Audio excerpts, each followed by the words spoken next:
Good morning and welcome to the new edition of Better Thyself. We have been talking about mindfulness and the need of mindfulness, how it enhances the sense of being, well-being, elevates your mood, and makes you a better person to fight the daily battles.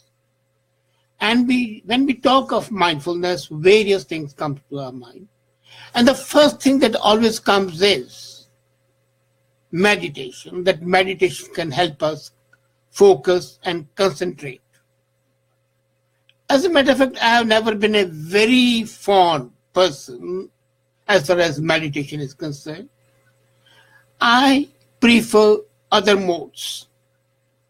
And when I would talk of other modes, can you believe most of the people would deride me, would criticize me, that either I'm being prosaic or I'm invalidating the religious teachings of Buddhism and Hinduism, where meditation concept or Zen or Confucianism, all the Occidental religions put emphasis on meditation.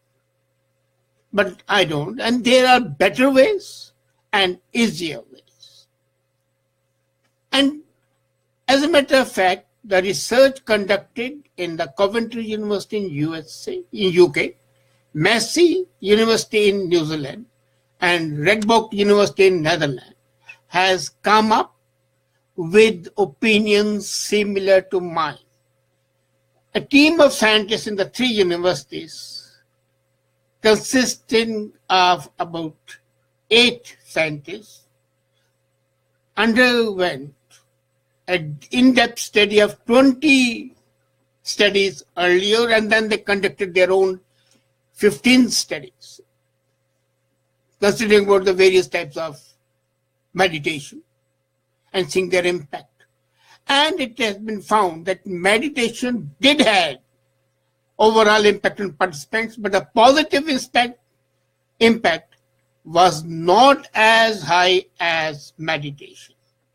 Now the point arises, why is so that despite all the high, meditation doesn't have that impact? There are 2 reasons for that. A, meditation has been touted as more as a discipline with a set of rituals to be followed.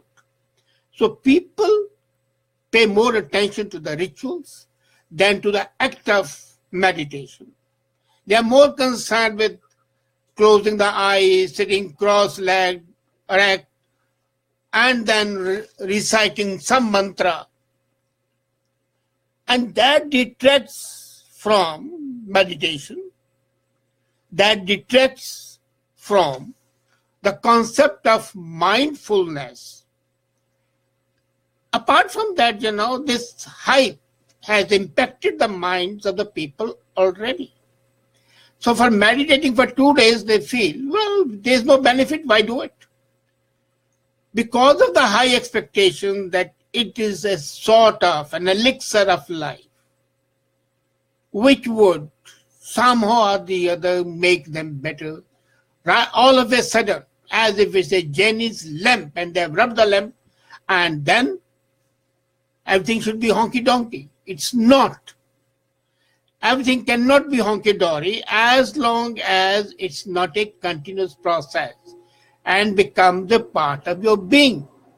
So the preconceived notions about the benefits of meditation make them suspect either themselves and their incapability to meditate, or the concept of meditation itself. And the advocates of meditation always say that there should be a teacher to teach you, there should be a guru to teach you, and that's the worst part. When mindfulness as an exercise is sought to be carried out under that direction, it will lose all its impact. The bias of the teacher, the efficiency of the teacher, the communication of the teacher would adversely affect the process of meditation, and hence this ritualistic meditation fails to meet. So what to do? I suggest two ways which have been proved to be better and much more effective. And they're much easier to do. You want to impact your mood and well-being? So the first is chill. What the youngsters say nowadays, chill in front of a nature program. Watch a nature documentary.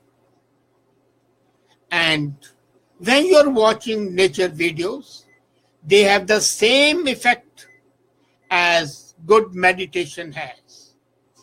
They make you more compassionate and more empathic. Have you seen David Attenborough's befriending a baby rhino? This adorable clip of about 20 minutes gives you such an emotional relief that you feel absolutely light without any worry in the world. So watching nature shows, watching nature documentaries, and the well-made documentaries with the sound of the music of the nature, the gurgling of the water, the swish of the school of fish, the wind in the forest, they make an impact on you. Have you ever heard the sound of snow falling? Concentrate and you would hear that dim, slow, very calm sound of the snow falling on the ground. And your eyes are seeing it. So there's a connectivity between the visual and the audio. And this audio-visual combination sends an oral image to your brain, makes you at peace with the world, and soothes you. And you are on the way to have excellent mindfulness. The meditation has been historically overstated. Now, the main purpose is to come in communion with the nature. When you are meditating, the purpose is that your breath enables you to communicate. This is the breath. And when you are watching nature's documentary, then you are across the first hurdle and you are face to face with nature, where sound waves and the light waves make oral images. And I can assure you that if you watch these documentaries with rapt attention, the effect is simply miraculous. And that is what the scientists in the 3 universities have also found. And they say that this increases your compassion level much more than a compassion level that is increased by meditation. So that is one way you can get over the hassles of meditation.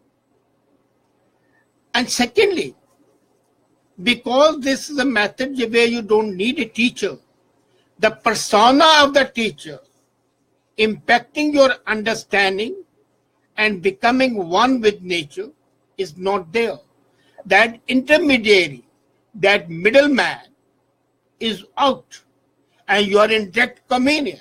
Now, can you imagine anything better than being direct? We don't need brokers ever, because their main purpose is, a teacher when he comes to teach you is more concerned that if you get well, you will give more references. It's a business for them. It's not a vocation. It's a profession. And until and unless a profession becomes a vocation and becomes a mission of person, the teacher cannot effectively help you. Secondly, even if the teacher is absolutely emphatic with you, absolutely in tune with that, then of course you can well imagine how close you would be to nature and how smooth would be. Just now, Ritu has asked me the name of 20 minutes clip. It's Attenborough, David Attenborough, who made that film on Gandhi. And he has made a film on how a man interacts with rhino, baby rhino. So there's a absolutely different word that word. So this thing, watching nature movies, is one excellent alternative to meditation. The second alternative, which I've talked earlier, that is forest bathing.